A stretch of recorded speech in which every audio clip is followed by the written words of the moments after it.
Right, so I just thought I'd do a video about this telescope project that I'm working on. Sort of starting to come together, I think. It's kind of rough looking, but hopefully it's kind of rough, but if I can get it right, probably try and make a nicer one with a bigger mirror. This is just kind of an experiment, using like a lot of scrap wood, stuff like that. But yeah, might look better when I paint it up and stuff. And so just got the primary mirror mounted down the back here. Got some paper clips holding it in place.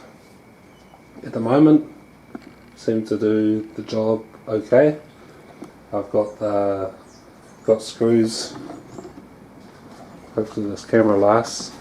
I've got screws with springs at the back here.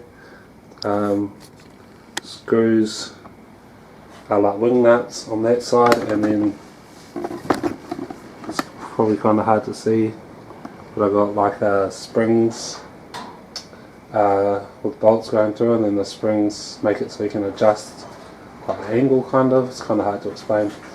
And then I've got a threaded rod down here,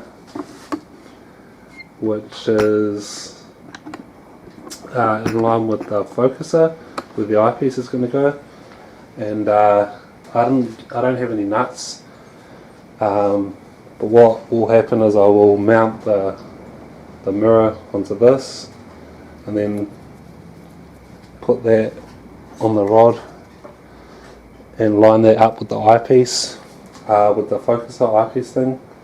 And then you can, the reason for the bolts, adjustable bolts for the primary mirror, is so that you can adjust the mirror so that it lines up with the secondary mirror, which will be mounted on this. And the point of the rod is so that you can adjust the secondary mirror, line it up with the eyepiece here. Looks like it looks pretty funny, eh? But cheers for watching. Put up a video when I finished it, see how it goes. But yeah, cheers.